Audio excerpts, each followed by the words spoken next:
My sister faked a pregnancy to scam money meant for both of us, so I exposed her lies. I thought my sister was pregnant and needed help, but when I saw her partying and splurging while asking for thousands from our parents' shared savings, my sister, Tara, and I were always competitive growing up. We're 2 years apart. I'm 30, she's 28, and we'd vie for our parents' attention, whether it was grades, sports, or who got the bigger birthday gift. As adults, things calmed down, but there was still an undercurrent of rivalry. I work as an accountant, steady and saving for a house, while Tara's been less settled, bouncing between retail jobs and side hustles like selling clothes online. Our parents, now retired, had a decent nest egg and planned to split their savings between us when they downsized their home. They'd always been clear it would be equal shares, no favorites, which kept things fair, but also fueled Tara's need to one-up me. A few months ago, Tara started acting strange. She'd call our parents more often, posting on social media about big life changes without details.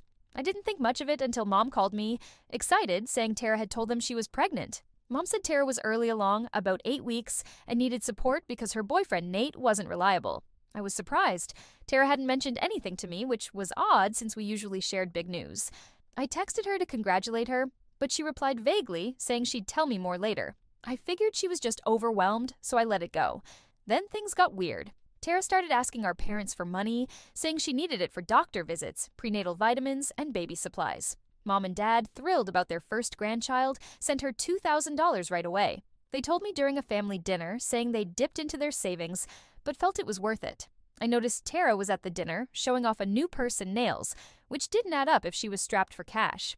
I asked her privately how the pregnancy was going, and she said it was fine, but changed the subject fast. She didn't look pregnant. No weight gain, no tiredness, nothing. But I knew it was early, so I didn't push. A week later, Dad called me, worried. Tara had asked for another $3,000, saying her insurance didn't cover an ultrasound and she was stressed about bills. Dad was hesitant because it would mean taking more from the savings meant for both of us. He asked if I thought it was okay, and I said I wasn't sure. Tara hadn't shared any medical details with me. I started wondering why she was so secretive. I checked her social media and saw posts about nights out with friends, drinking cocktails, which seemed risky if she was pregnant. I also noticed she'd posted a photo in a tight dress, no sign of a baby bump, even though she'd told Mom she was 12 weeks along now. I decided to look into it. I asked Mom for details about Tara's doctor visits, but she only had vague stories Tara had told her. No clinic names, no receipts. I searched online for prenatal care costs in our area and found ultrasounds were mostly covered by insurance and out-of-pocket costs were nowhere near $3,000. I also checked Tara's boyfriend's social media. Nate had posted about moving to a new apartment alone, no mention of Tara or a baby. I started saving screenshots of her posts, the cocktail photos, and Nate's updates, thinking I might need proof if something was off. I didn't want to accuse Tara without evidence, but the money she was taking was part of my inheritance too. I called a friend who's a nurse, asking about early pregnancy signs and costs, and she said Tara's story didn't add up. No one needs $5,000 for basic care at 12 weeks. I decided to keep quiet for now, gathering more clues, planning to check Tara's claims before our parents gave her any more of our shared savings. As Tara kept asking our parents for money, my suspicions grew. She'd already gotten $5,000 from their savings, claiming it was for pregnancy-related expenses like doctor visits and ultrasounds, but her story wasn't adding up. I'd saved screenshots of her social media posts showing her drinking cocktails and wearing tight clothes with no baby bump, despite claiming to be 12 weeks pregnant. Her boyfriend, Nate, had posted about moving into a new apartment alone, with no mention of Tara or a baby. My nurse friend confirmed that $5,000 was way too much for early prenatal care, and Tara's secrecy, dodging my questions and giving Mom vague details, made me think she was lying. Since the savings were meant to be split between us, I couldn't let her drain it without proof. I decided to dig deeper. I asked Mom if Tara had shown any medical records, like an ultrasound photo or a doctor's note. Mom said Tara had sent a grainy ultrasound image via text, claiming it was from her first scan, but it looked off. No clinic logo, no date, just a blurry shape. I asked Mom to forward it to me, and I searched online for ultrasound images. The one Tara sent matched a stock photo from a medical website, pixel for pixel. I saved the website link and the image, adding them to my evidence folder with Tara's cocktail photos and Nate's posts. I also checked Tara's bank app on her phone when she left it unlocked during a family brunch. I saw recent deposits from our parents and withdrawals for things like a spa day and a new phone, not baby supplies. I took a quick photo of the transactions before she came back. To test Tara's story, I offered to go with her to a doctor's appointment, saying I wanted to support her as her sister. She got defensive, saying her next visit was private, and she'd tell me about it later. I noticed she'd stopped posting about the pregnancy online, probably because I'd asked about the cocktail photos. Instead, she shared vague updates about life changes and new beginnings. I kept monitoring her social media, saving a screenshot of a post where she tagged a luxury boutique, thanking them for a treat yourself day. I also reached out to Nate's cousin, who I knew from high school, asking casually if Nate and Tara were still together. She said Nate had dumped Tara months ago before the supposed pregnancy and was dating someone new. I saved that message too, noting the date. I wanted more proof before confronting Tara. I set up a fake email account and posed as a concerned friend, messaging her on the marketplace app where she sold clothes. I asked if she was selling any maternity items, hinting I'd seen her pregnancy posts. She replied that she wasn't pregnant and had no baby clothes, contradicting what she'd told our parents. I saved the chat, which used her real email, linking it to her identity.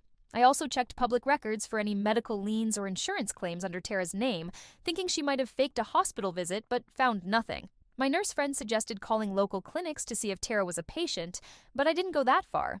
It felt too invasive. Instead, I focused on the ultrasound stock photo and her spending habits. By now, I had a solid case. Screenshots of her posts, the fake ultrasound, her marketplace denial, Nate's cousin's message, and bank transactions showing she wasn't spending on baby stuff. Our parents were planning a family meeting soon to discuss their downsizing and savings split, and Tara was pushing for another $2,000, saying she needed it for a specialist. I decided to wait for the meeting to lay out my evidence, knowing Mom and Dad would be there to hear it. I wasn't trying to humiliate Tara, but I couldn't let her take more of our shared inheritance with a lie.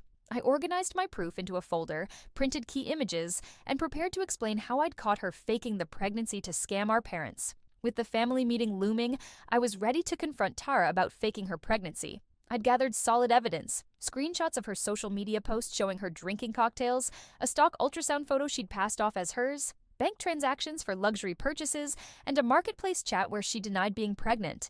I'd also confirmed through Nate's cousin that he'd dumped Tara before the supposed pregnancy, and her spending, new phone, spa days, didn't match her claims of needing $5,000 for baby expenses. She was now asking our parents for another $2,000 for a specialist, which would come from the savings meant for both of us. I'd organized my proof into a folder, printed key screenshots, and planned to lay it all out at the meeting to stop her from taking more. I spent the days before the meeting double-checking my evidence. I called my nurse friend again, who confirmed no legitimate ultrasound would lack a clinic's logo or date, solidifying that Tara's image was fake. I also checked Tara's social media and saw she'd deleted her cocktail posts, likely suspecting I was onto her. I'd already saved them, so it didn't matter. I found a new post where she'd bought concert tickets, which I screenshotted as further proof of her spending. I emailed our parents a heads up that I had concerns about Tara's requests, asking them to hold off on giving her more money until we talked. They agreed, saying they trusted me to explain at the meeting. The meeting was at our parents' house, just me, Tara, Mom, and Dad in their dining room. We were there to discuss their downsizing plans and how they'd split their savings. Tara started by saying she needed the $2,000 for medical bills, claiming her pregnancy was high risk. I waited until she finished, then said I had proof she wasn't pregnant and was misleading everyone. I opened my folder and showed the printed ultrasound next to the stock photo from the medical website, pointing out they were identical. I displayed screenshots of her drinking cocktails at 12 weeks and buying concert tickets, contrasting that with her medical expenses. I showed the bank photo with her spa and phone purchases, the marketplace chat denying a pregnancy, and the message from Nate's cousin confirming their breakup. Tara tried to interrupt, saying I was invading her privacy, but I kept going, showing the timeline of her $5,000 requests and how nothing added up. I said I wasn't trying to hurt her, but the savings were for both of us, and her lies were stealing my share too. Mom and Dad were stunned. Dad asked Tara to explain, but she stumbled, saying she'd miscarried recently and hadn't told anyone. I pointed out she'd denied being pregnant on the Marketplace app after claiming a miscarriage, and her spending didn't show any medical costs. She got quiet, looking at the table. Mom started tearing up, saying she'd trusted Tara about the grandchild. Dad asked why she'd lied, but Tara just shrugged, saying she'd been stressed and needed the money. I suggested Tara pay back the $5,000 from her retail job or side hustles, and that our parents freeze their savings until she did. Dad agreed, saying they'd update their will to protect the split. Tara left the meeting early, saying she felt attacked. Mom called her later, but Tara admitted she'd made it up to get ahead financially, thinking she'd repay it later. Our parents cut contact with her for a while, insisting she return the money. Tara sold some of her stuff, purse, phone, to pay back $2,000, and our parents covered the rest to settle it, docking her future share. I kept my distance, only hearing updates through Mom. A year later, Tara tried apologizing, saying she'd started therapy, but I wasn't ready to reconnect. I focused on my accounting work, bought a condo with my savings, and learned to guard my trust, even with family. Calling Tara out wasn't easy, but it saved my inheritance and showed me I could stand up for what's fair. I'm in a good place now, knowing I did the right thing.